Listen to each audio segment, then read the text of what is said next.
This is the Good Neighbor Podcast, the place where local businesses and neighbors come together. Here's your host, Jeff Gardner.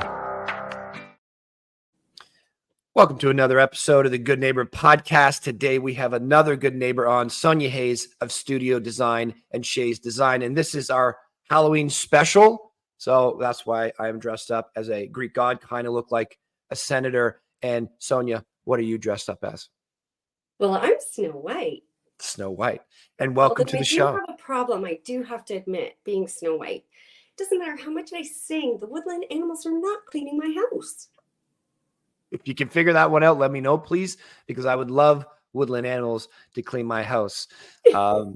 Anyways, let's start from the top. Really excited to have you on here. This is our first Halloween special. So it's pretty cool to be dressed up here and be a little bit more playful. You can have fun and work. And I think that's kind of one of the keys to life. We're going to do something all day, every day, and be entrepreneurs and just slave away at what we're trying to build, the impact that we're trying to have. Why not figure out how to have fun? And I think many of us have, which is very cool. So let's start from the top. What is Shayes Design and Studio 31, Sonya? Studio 31 is the boutique that houses Shayes Designs. I'm Shayes Designs, so Sonya Hayes, little play on words. And I've had my own independent interior design business for 20 years. And I was a full-time art teacher and did the design on the side through most of that time. However, during the pandemic, I quit teaching and I went full on interior design. And then just I just had my grand opening for Studio 31 Thursday night before the long weekend, the October long weekend, so October 10th. And it was a huge success. The local community here in Elmvale is amazing. The people were lined up. I had over 100 people through the first night. I sold out a lot of things. I was a little bit panicked, honestly, because I hadn't expected such an overwhelming grand opening response to the community in general. So I had stocked the store the best I thought I would need to. And then the next day I was looking around going, wow, we are really running thin on some product. I'm going to have to get more product in here and get a little bit more shopping. So the products in the store are home decor, high-end vintage home decor as well. I'm always on the hunt for good artwork, vintage artwork, furniture, of course, which I refinish myself. I have a storage unit full of furniture that I'm in the process of refinishing, and I have sold a lot of the refinished furniture in the store. There are a few beautiful pieces left, so I don't think they'll last long. And I run my interior design business, Shayes Designs, out of Studio 31. So we're currently just sitting in my studio where my drafting table is. I'm an old school drawer. I like to draw my drawings for my clients. I like that little personal. I was an art teacher for a long time. So I have those skills as well. So I'm happy to share that with my clients. My clients like that as opposed to the computer generated CAD with all the extra, right? So I like doing that as well. I love the creative energy of putting pen or marker to paper, and my clients like the results. So I'm enjoying that. So the design service is the longer service. The boutique is newer. So Studio 31, new in Elmvale, wonderful little community. And the Shayes Designs, I service all Simcoe County, Muskoka, all the way out further west towards the Owen Sound Shallow Lake area as well. So I kind of go wherever I'm needed. I love it. So a few questions. So studio, I have my lightning bolt with me just in case I am not a Roman senator. I am a Greek god. Just people need to know that. This is Zeus. When in Rome. That's right. And my lightning bolt is proof, everybody. Okay. Okay. So Studio 31, retail store. Yes. Okay. And that complements your interior design a fair bit, I imagine. Yes, because of the, particularly right now, one of the largest trends in design is, I call it granny chic, cottage core, it's better known as maybe. That's a lot of, I love renovating century homes. I'm always on the hunt for beautiful pieces. They don't make furniture like they used to. I have a beautiful newlywed 1930s dresser in my studio right now that, they just don't build it like that. That's 100 years old, almost 100 years old, and it's still gorgeous. So I don't think we'll be saying that about some of the stuff that we're buying now. So the store, yes, has a lot of unique items. I'm also a unique store where when I bring in a product, when it's sold, it's sold. I don't bring it in again. So I'm always trying to give people something that suits their personality, something that brings out a little life in their personality, something really unique that maybe they've never seen before or their friends haven't seen before, even if it's conversation piece.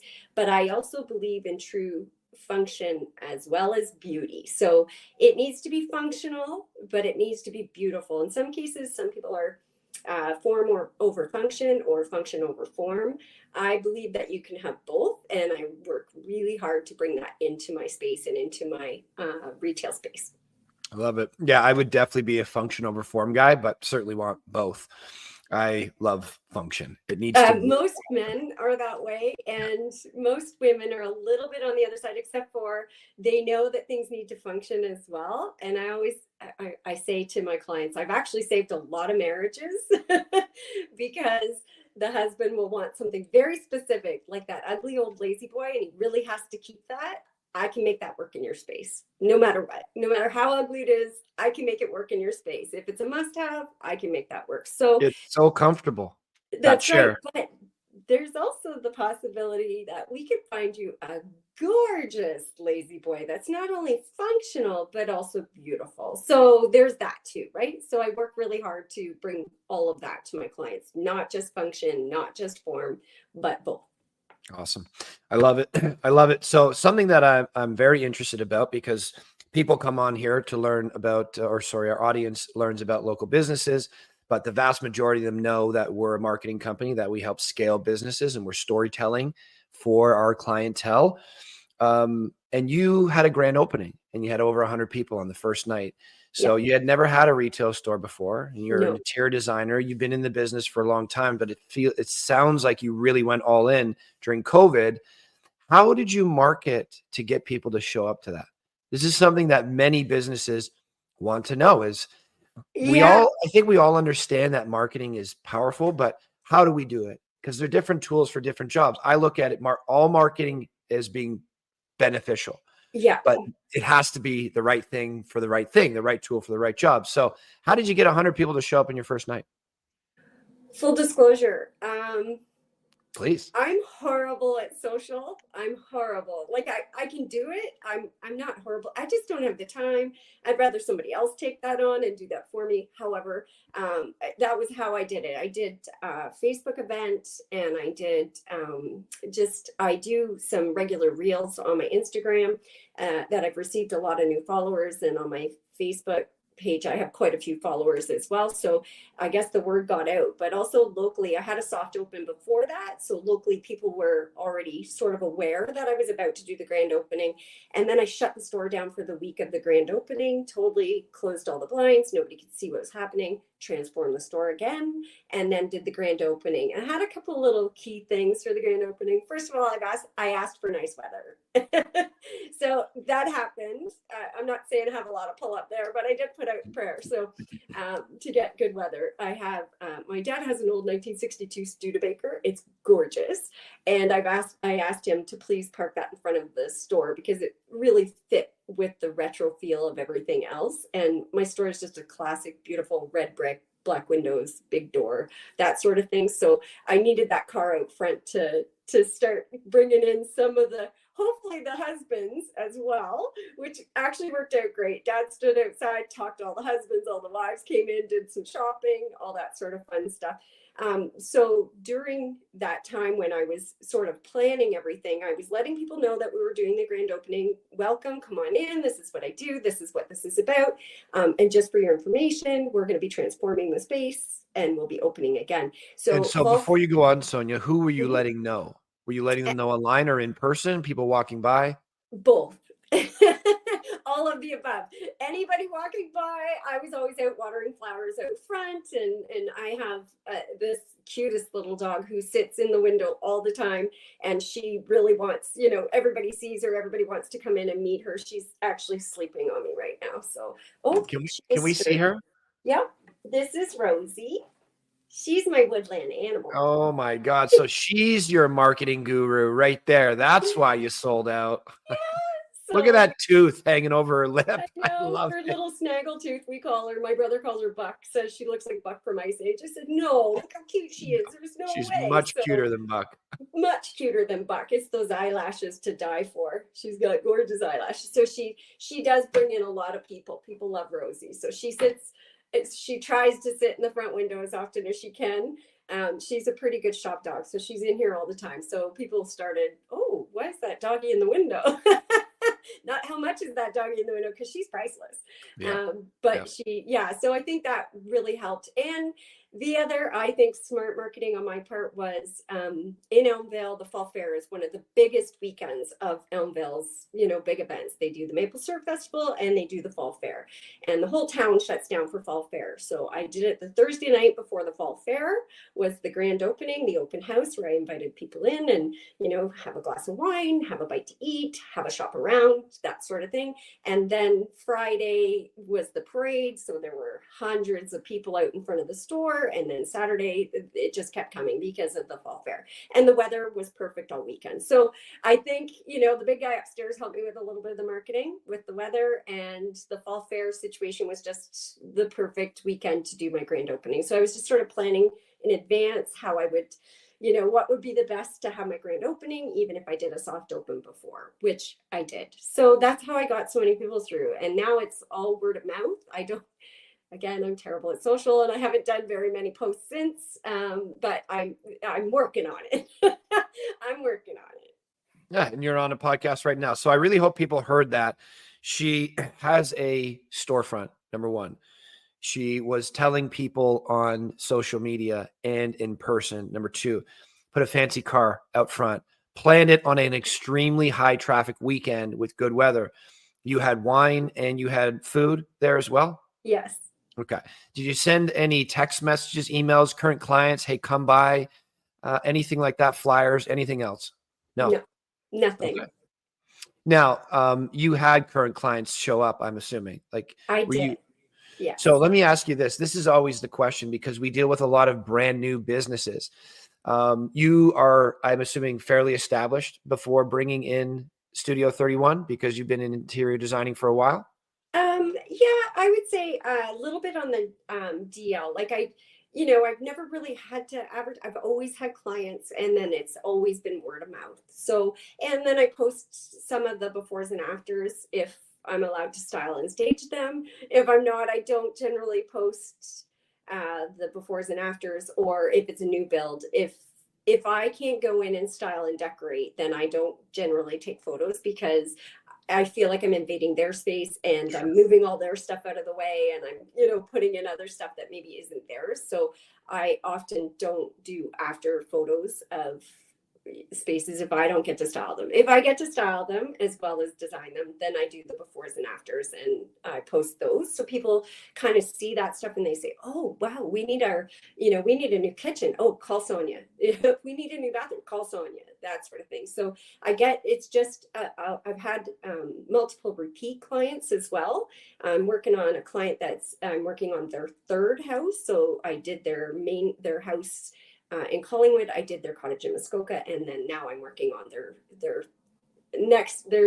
She called it an impulse purchase, but it was to be closer to the grandkids. So now that's the next project for them. So when people work with me, I haven't had anybody say I'll never do that again, and I've had a lot of repeat clients, which has been great. And then they spread the word. So it's that clientele that will share that kind of knowledge or has the financial ability to be able to purchase a service like design services. But with that said as well, I also, when I talk to patrons that come into the store, I let them know that I'm a designer and that I have something for everybody's price point as well, because I just believe that design should be accessible.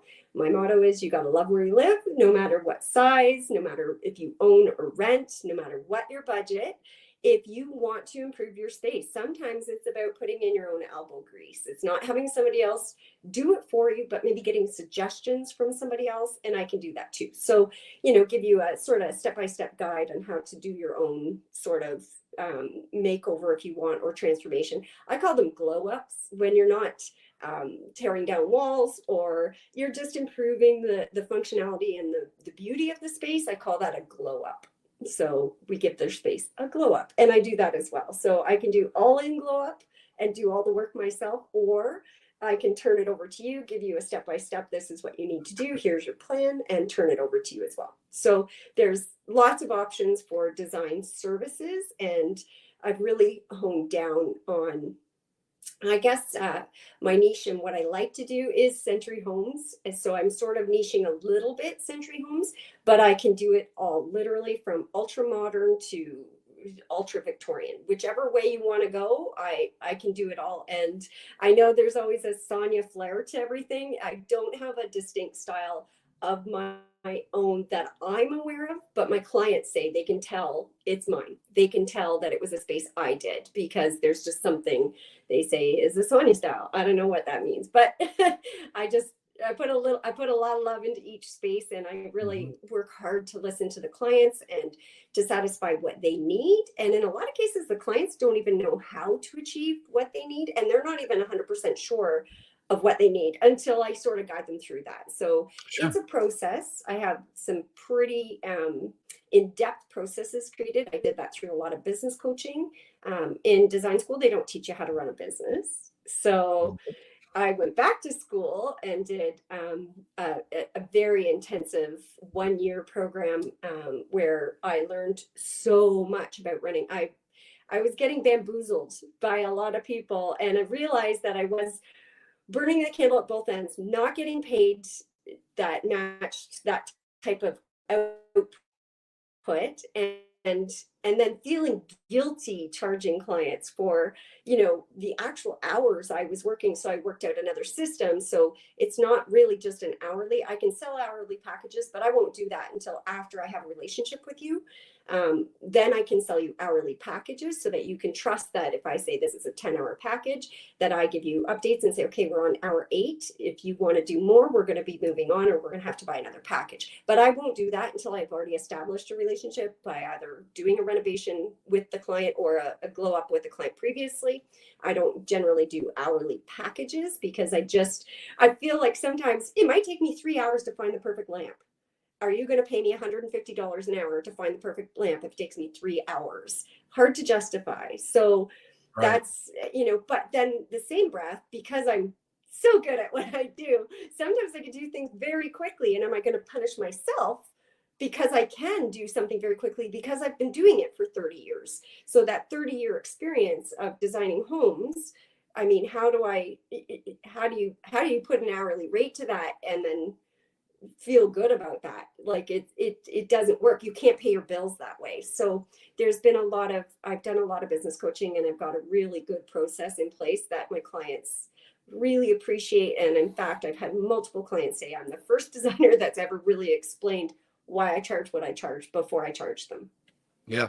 No, those are all really important pieces. I mean, your comment about I've been doing this for 20, 30 years. How do you put a price on that? That's why people are buying. So if you have a brand new designer and it takes them 4 hours to do something, and you have a 30-year designer that takes them 5 minutes to do something, that's the benefit of having that 30-year designer. It's the same thing with us. You're not paying for my hour. You're paying for 15 years of experience running a business and building this skill set. So it's the same thing. So I love that you pointed those things out, though, as great roofers out there, great plumbers out there, great lawyers, great designers out there. It's a very different thing when they're good at design and good at business as well, because me creating something for you, whatever that is, the new roof, the HVAC, the new space, is very different than understanding the client journey from initial consultation to walking you through it, to payment processing, to after sales service, to warranties, to guarantees, etc. That's all operating a business. That has nothing to do with designing a room. And you can really tell the businesses that are good at their craft and operate a very streamlined system for a client to move through effortlessly. Very different process than somebody that's just a phenomenal landscaper, but are they showing up on Saturday? They said 4 hours. It's now 8 hours. They had to change constantly because they're running too thin with their staff. And then, of course, us getting paid. If we don't get paid, we can't continue to serve people. So I'm glad you touched on those topics.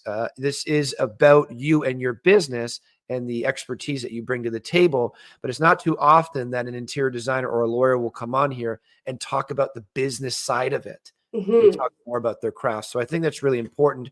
But what I want to know is, and I'm sure the audience does too, is clearly you bring a lot of passion. I mean, you've been smiling this entire time. And you kind of exude energy when you're talking about your business. What led you to wanting to make things essentially more beautiful for people? What led you to being an interior designer? This literally started when I was a little kid, to my mom's dismay.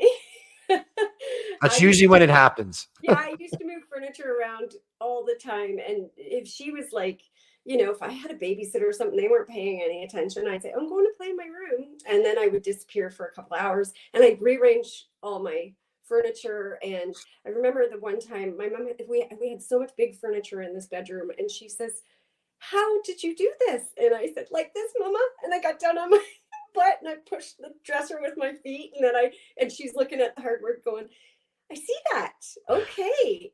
She never gave me a hard time about it, though. I have to say, thank God for that. My mom has a really good understanding too of space planning and the best layout for things. And I think that just came naturally for me in general, but also envisioning that I can change things and make them beautiful.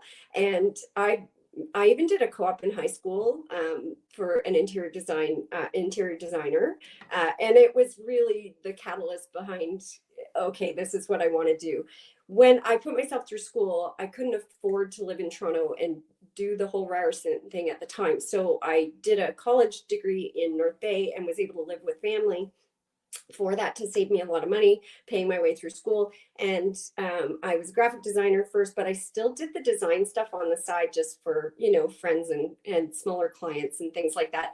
And then I did my degree, and then I started teaching, it started working, took a couple years off, did my teacher's degree, started teaching art, and still doing the design on the side. And 4 years into teaching, I decided, okay, time to finish the credentials on this design stuff. Took a leave of absence, went back to school, International Academy of Design, to work on my degree there. And then when I finished, I worked for a firm in Ottawa, and we were this was back in the day. So we were doing the Nortel buildings, and they had all their eggs in that basket, unfortunately. And then when Nortel went down, so did the company I worked for.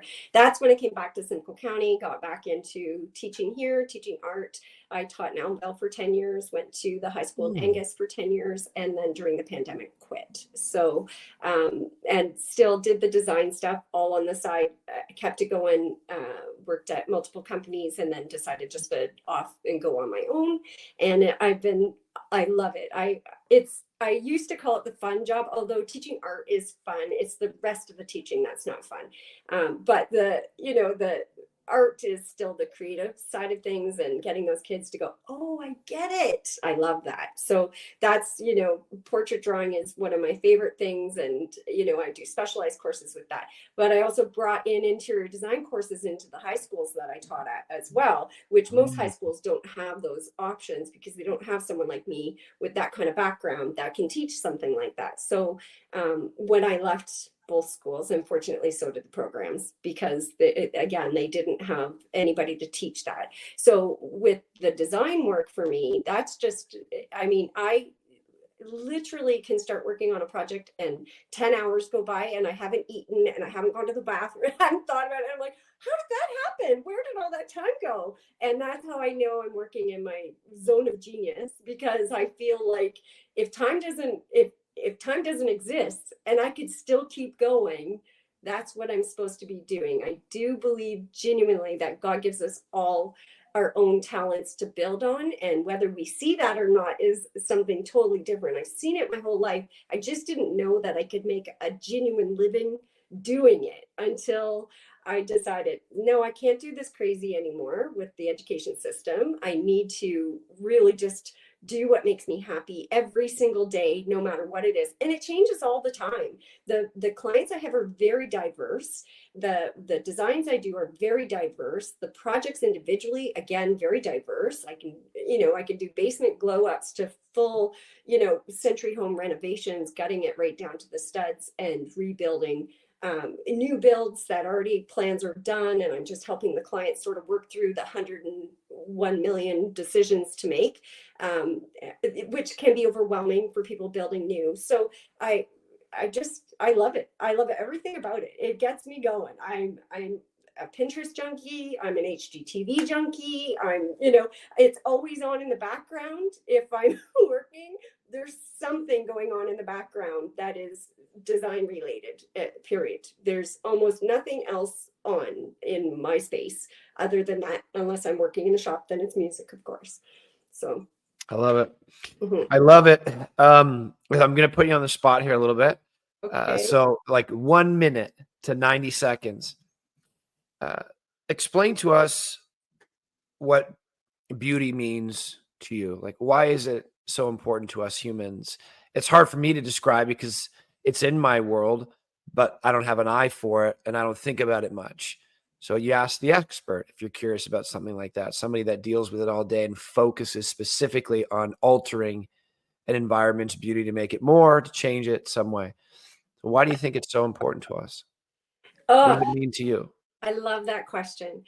So, okay, here's a good example. Just put yourself into a space where it's garbage everywhere and everything's disorganized and cluttered and just a mess. How do you feel? You instantly feel stressed.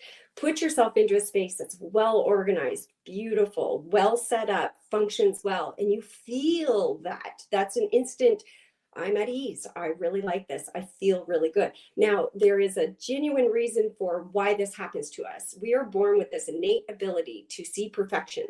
And we maybe don't know that, and we don't know how to pinpoint it specifically, but we'll see that perfect rose and go, oh my gosh, it's perfect. And what that is the golden mean. It's basically the rule of thirds, or what we would say the ratio is 1 to 1.168 to infinity, which is that perfect balance. And we have the ability, we're born with this ability as babies. A baby, in fact, will look at a face that has those proportions for a longer period of time, more than they'll look at another face. So it doesn't matter who it is or how they're related or if they're related or not. If a baby is fixated on somebody's face, it's usually because that baby is witnessing that ratio in the face. And doesn't necessarily mean that they're really good looking people. And that's not what that means. It just means it has that ratio. So it's very pleasing to us. We know lots of celebrities that maybe aren't drop dead gorgeous, but they're very pleasing to look at, right? So that's where that comes from. And it exists in all of nature. And we're born with that ability. It's just people like me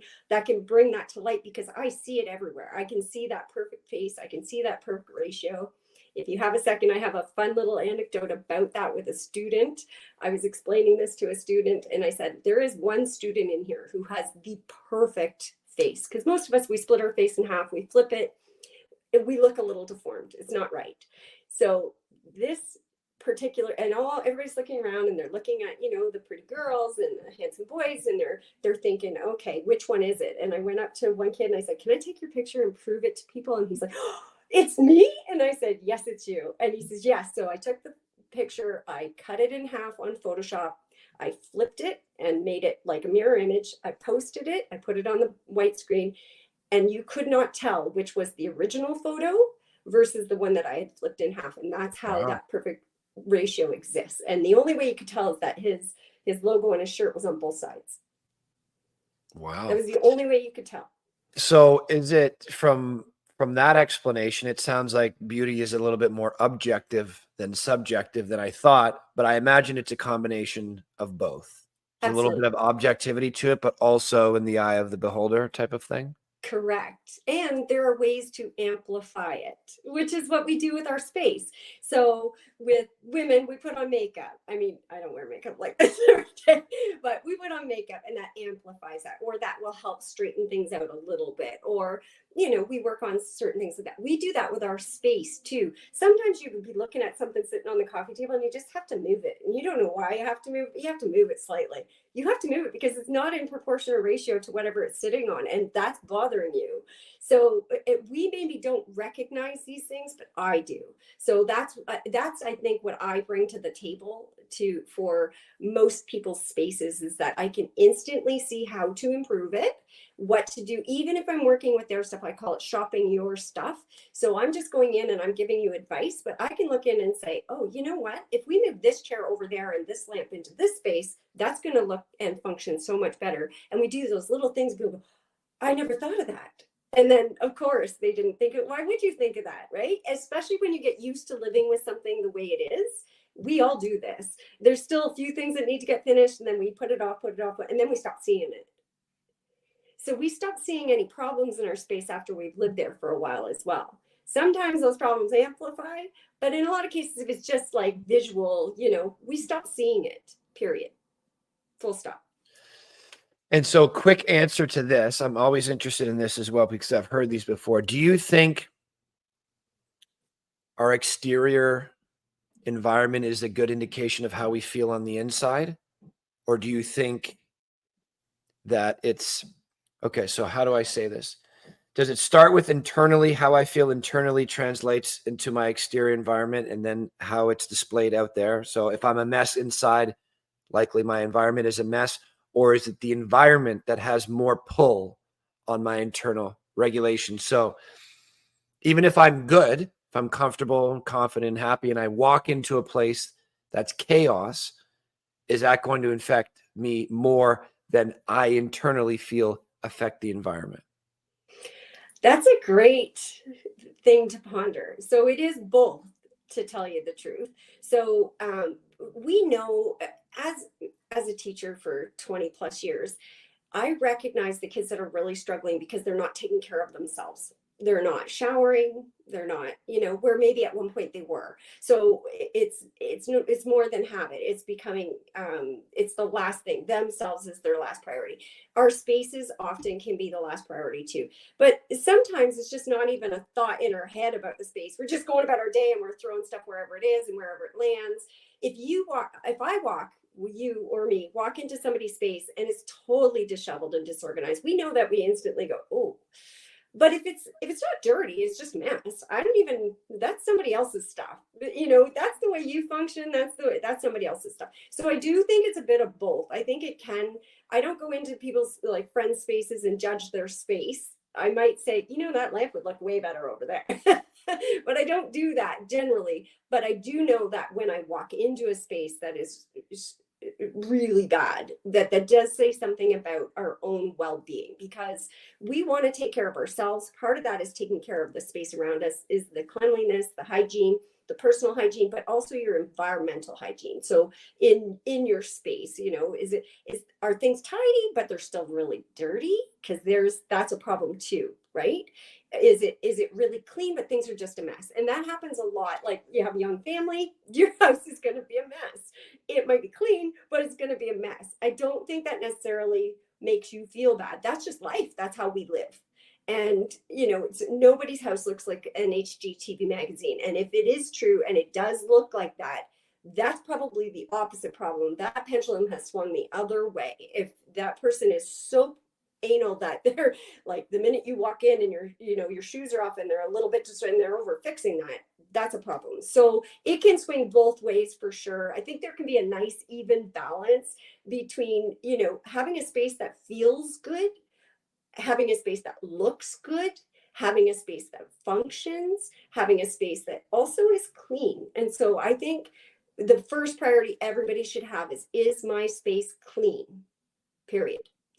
And if it's not, that's the first place to work. If it's clean and it's just a little disorganized or cluttered, what is causing the problem? Do you have a drop zone at the front door where you can kick off your shoes and you don't see anything? You drop your keys, you drop the mail, and it's not a total eyesore?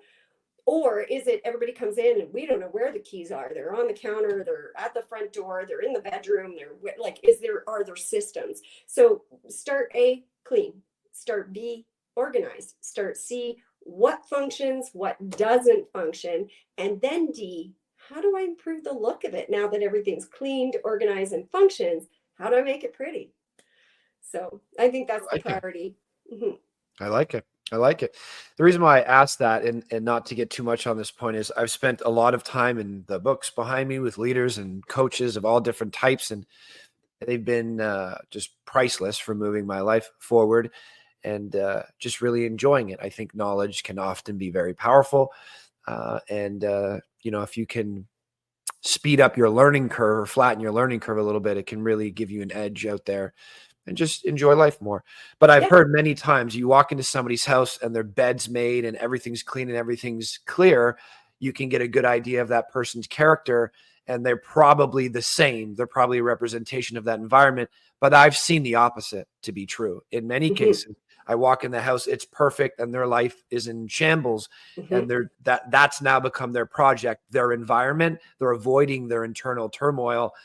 And they're distracting themselves with that. And then I've seen the opposite as well. I've seen incredible business leaders. I'm working with one right now. He's way further in life than me in business.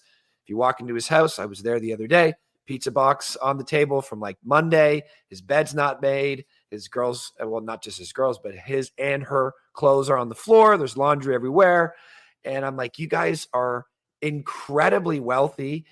You got the cars, you got the house. Like, what's going on? Just hire a cleaning service or something. Yeah. And it's like, yeah, I know. We'll get to it. Let's move on to the next thing. Didn't really care. So it seems like there is very few times in life this black or white situation. It seems like we tend to live in this gray area. And like you said, alluded to a moment ago, to try to find that balance. I know for me, this is my creative area. This is where the conversations happen. This is where I meet with my clients online. This is where I write my books beside me. And when it's not like this, you can't see anything right here, but this is where papers and bills start to stack and contracts and agreements. And if they start to get a little out of whack, I start feeling stressed a little bit. And my first instinct often is just ignore that. You got other things to do, because I don't like doing that stuff. But I've learned that lesson so many times that as soon as I take the 5, 10, or 15 minutes to just organize that, I do notice like a noticeable shift in mentality. If it looks 100%. like this, where stuff isn't on the floor and my books are organized, especially those, because I refer to them all the time, my little quotes over there, and then this little cabinet here, when it's organized nicely and I walk in here to start the day, I am at more ease than not. When I see especially this cabinet beside me, which has many things in it, if it's full and unorganized and papers are hanging out, which has happened before, I'm starting off my day at a higher level of stress than need be. So my environment definitely affects me. Environments out there in the world affect me. But I think most importantly, if I'm good internally, I can handle that stress a bit more. But I have noticed environments to impact me for sure. Absolutely. I couldn't agree more. And that's exactly how I feel about spaces. I designed a wellness center here in Elmvale, and the goal was to make it feel like home. And so that people weren't coming into a clinical space for their psychotherapy. They were coming into something that felt cozy. And I know I achieved it because I ran into, there's also a little store inside that wellness center, which is an amazing little space. The girl that makes her candles and sells them in that store, she's a rather big company. And she was doing a pop-up at another event I was at, and I recognized the candles, and I said, "Oh, I just got a gift from this person." And she goes, "Oh, those," she said, "I love that space. My favorite space to sell things in. It feels like walking into a home." And I said, "Oh, thank you." And she said, "Pardon?" And I said, "I designed the space." And so that's the best compliment I could ever get. And she's like, "Oh my gosh, I'm totally going to have you design my house, because that's exactly how I want my house to feel." So I think there's definitely the way your space is, and professionally, the way your space is also, will make people feel at ease or at dis-ease, one way or the other. If I felt like, the store's beautiful all the time, but if my clients were to come into this space right now, they'd be like, ooh, what? Because I have paperwork over here, like you said, and I have like swatches over here, and it's part of my creative process. And I understand my creative process and how I put my designs together, but my clients might not understand that or see that and then go, whoa, what is Yeah. happening here? We went from the beautiful store space to the studio space that's a bum. So, yeah, as an artist, it can get a little messy, and that's okay, as long as it comes out nice and clear and understandable to your client in the final product. That's the important part. Yep. Yep. I love it. Okay. Rapid fire some answers here. Okay. Top five favorite things to do in a few words each. What are the things that put you a smile on your face? Top five. Spending time with my family. My godchildren are my children like extraordinaire. So my love language is time. So spending time with my parents and my brother and sister and their kids, things like that. So definitely my puppy. So taking Rosie, we go for multiple tours. We call it tours because she doesn't know that word yet. A day, and then because she's little and she's got a little bit of energy, so she brings joy every minute of the day. I love to draw. I don't get to do it as often as I like draw, like portraits, like I said, are my specialty. So, I like to capture people's essence in their eyes, and that's really important. I don't get to do that often enough. I was a bit of a fitness nut for a long time. I used to run the fitness facility at the high school.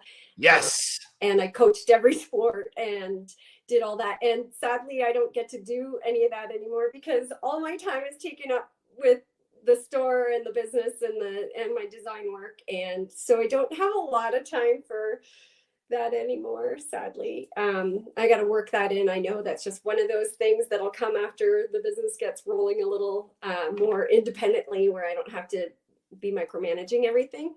Yep. And I guess like I'm really interested in the way the world functions. So I love history and geography and politics and all of that stuff. So I like to know how the world works and how brains work as a result of the way the world works. So I do a lot of deep dive into all that stuff. Psychology too. Big fan of it. Yeah. Okay, so we got family, we got little Rosie, we got drawing portraits. Yeah. How the world works. We need one more. The fitness stuff. Okay. That's that. But again, I just haven't had the opportunity to set up a little, my own workout space here. And I haven't really found anything yet that I'm saying, yes, for sure. I've tried a little bit of yoga and I've tried a little bit of this, but I like the intense, like HIIT training. I don't like CrossFit. Don't ask me to be a CrossFitter. I did it for a year with my brother. He forced me to. I'm glad we did it together. But that just gave me anxiety every day. So I like to, HIIT training is the way I like to work out. Okay. Intense. Love it. Let's get into the hard stuff. So we talk about hardships on the show. I have all my rules for life. Not all of them, actually. I need to start filling out this side, but these are all the really important things to me. I think it's easy to do well when things are going well. I think it's a true testament of a person's character to see who they are when things don't go so well. So these are here to sometimes annoyingly remind me of who I decided I wanted to be, especially when things get hard. And I'm like, I just want to not be good right now. But they're there. And one of the things is my fourth rule is to do hard things. And I believe that is for a number of reasons. I could probably talk to you about that for a few hours. But really, if I were to simplify it into a few key points here, is I think we grow through challenge. Simple. Whether the challenge is forced upon us, like something like COVID or an unforeseen death, accident, something like that, maybe an illness. Or I think even better is when we choose to voluntarily move into hard things like the gym or entrepreneurship or having hard conversations with your loved ones for a positive result. So I believe entrepreneurship is one of the hardest paths for a human being to take in life. It certainly has been much, much harder for me than that of an employee, but way more rewarding. And that's why I will never go back. Autonomy and agency over your own life and being able to create your own thing is something that I hope all people get to experience at some point, because it's very, very rewarding. But we talk about moving through hardships. trials and tribulations personally or in business. This isn't just a business show. This is much more about connecting human to human, which are great skills for running a business. But we want to be a part of that wave of kind of people on a loudspeaker. There's many others out there, and we're kind of following their lead a little bit to embrace the darker sides of life, because without the dark, we wouldn't have the light. And I I've spent the last 3 years on the weekends being an addictions counselor at a facility. And that's one of the main things we do is we start letting the negative, letting the shame, letting the guilt rise to the top, identifying it, talking about why it's there and how it's not all bad, and then figuring out what to do with it from there. But if we don't even address it, if we don't even admit, I feel bad right now, I feel sad right now, I feel shameful, whatever it may be, you can't expect to move forward. So all of our entrepreneurs, every human, I look at it this way, you're not getting through this life unscathed. And warriors wear their scars as a badge of honor. I think being a human can be, metaphorically speaking, looked at as being a warrior in some way, as we all have demons and battles to fight. So I just don't think we wear them quite like a badge of honor. I think oftentimes we stuff them down. Men have their own ways to stuff down your emotions. Women have their own thing as well. And we all do, children to seniors. We want to be a part of that, just addressing this is part of the human experience. It all has benefits. And if we understand it a bit more, and we talk about it a bit more, we can relate with one another, understand that we're not alone in this, and then really make more of our life, I think, through communication. So we like to ask the guests on the show, any trials, tribulations, hardships that you've been through that probably sucked in the moment, as hard as a symptom. It usually doesn't feel all that comfortable. But when you look back and in hindsight, you're so confident that this was such a necessary ingredient, a part of your life to make you who you are today. Yeah, that's an easy one for me. Losing the golden handcuffs, teaching. I walked away from my pension. I walked away from everything. I just took the big Golden leap. handcuffs. I haven't heard that said before. Interesting. It makes sense though, because you get into teaching, of course, once you're permanent contract, you're there for your 30 years, and your pension and your benefits and your all the things that come with that, or that everybody think is, your summer's off. Not that I ever took a summer off, but your summer's off, things like that. And then literally walking away, almost, I guess it was 8 years before my actual retirement date. And so lost a lot doing that, but it was worth every penny that I lost. I have no regrets. I wake up super happy every day. There was a lot of struggles to get me to this point where I'm at right now, after I walked away from teaching and coming home, crying regularly, because my heart was breaking for these kids and what we were putting them through. And I just didn't believe it anymore. And I didn't believe in what we were doing. And I didn't think we were really benefiting them. And it was really hard on my heart. And my brother said, "What are you doing? Get out." And I said, How do I pay my mortgage?" And he said, "You're the best designer I know. You'll figure it out." And I guess I just needed that extra little bit of help. I did do a little psychotherapy as well to sort of help with my incongruence, the way I thought the school or the way the world teaching should be, and then the way the world teaching is. And that elastic band was really stretching hard. And it was one of two answers. Either I have to change what I think about the way the teaching world works, or I have to get out and do something different. So instead of breaking that elastic band, I got out, and I had a lot of colleagues call me crazy, think I was nuts, like, "What are you doing?" My family was relatively supportive, I will say that, and thank goodness, because I don't think I could have made it through if I hadn't had that pep talk from my brother. But the general, how do I pay for my mortgage was the hardest part. And truthfully, it started rolling once I started into it, and I recognized, wait a minute, I don't know enough about business to make this work. I need to figure this out, because I can't be working 160 hours a week. I can't do this. I can't survive this way. It's affecting my physical well-being and my mental well-being. So that's when I went back to school and learned about design for business for designers specifically, and got a designation from that. So I really am that was the big leap. That was a huge challenge. How do you walk away from that steady income, that for sure pension when you're retired, that, you know, all your benefits? How do you walk away from that? No safety net whatsoever. I didn't have a bag of money. I paid my way through university. I owed $50,000 when I came out. I paid every penny back. Took me 11 years. So it was, you know, it was a lot of, I think the financial stress of it all was the thing that held me back longer. It was worrying about how was I going to pay for my mortgage. And I have no regrets. I mean, zero regrets from walking away. I do miss my students. Hi, students, if anybody's watching this. And I know they miss me. And something that's been great here is that some of my Elmvale students I left Elmvale, teaching Elmvale 15 years ago, are coming in with their kids now. And I've got to see a few of my students and their children, and it's been amazing. But that definitely, that has been, without question, is getting this business up and running. The other thing too, and I know every entrepreneur goes through this, is that imposter syndrome. Sure. Why are people going to pay me? It's so easy. This is what I used to tell myself. This is so easy. Design is so easy. Why are people going to pay me the top bucks to do it? Then I started recognizing through coaching and that whole mind shift change. Wait, people can't do what I do. I am one in a million. I get it. That sounds conceited, and I don't mean to be conceited. I think there's a difference between confidence and being conceited. And I'm learning to be confident because I know my clients are happy, and I know what I'm creating for them is amazing. And I feel good about it because they feel good about it. And, you know, what more could I ask for, truly?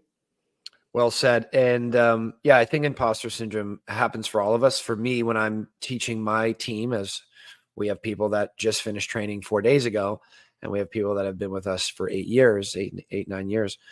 And I think they all go through that stage of that. I would almost question, like, if somebody didn't go through that, if they were maybe not being honest with me, or if there's something up, because it does seem like a common human trait, especially when you're learning a new skill, to be like, do I know this skill well enough to actually charge for it? But you keep moving through it. And maybe your price is a little bit lower, or maybe you go a little bit further in service to make up for that lack of knowledge. But I think eventually proof is more powerful than confidence and overwhelms imposter syndrome. When you've had enough proof, like for me in the gym, once I transformed enough bodies, like once you've gotten to like 50 transformations, you're putting people up on a bodybuilding stage and things like that. Maybe they're winning or placing in the top of their heat. Eventually you have that proof. It overwhelms that self-doubt. And you're like, I've just done this so many times now that it's undeniable. And that's a word that we use inside our team, is learn the skill until you can reproduce undeniable proof. And confidence, no longer is a factor. It takes a while to get to that point. So what do you do during that time? You know, you have your mentors, you keep working. And as long as you're passionate to help people, maybe do some extra things, maybe work for free a little bit here and there. But eventually, I think having that undeniable proof and that client satisfaction just trumps all. So that's a very cool thing. And that was a challenging and beautiful story you just shared with us that I think many people have gone through. The golden handcuffs, quite a metaphor for that. But I'm glad it's worked out in your favor, because you do very much seem like you enjoy it. Yes, I very much do. Biggest smile I've ever seen. Okay, last couple of questions for you, Sonya. This has been a real pleasure. We got you on stage, right? You got like 500, 1,000, 5,000. You pick your total amount of people that are looking up on you on stage. And these are all potential clients.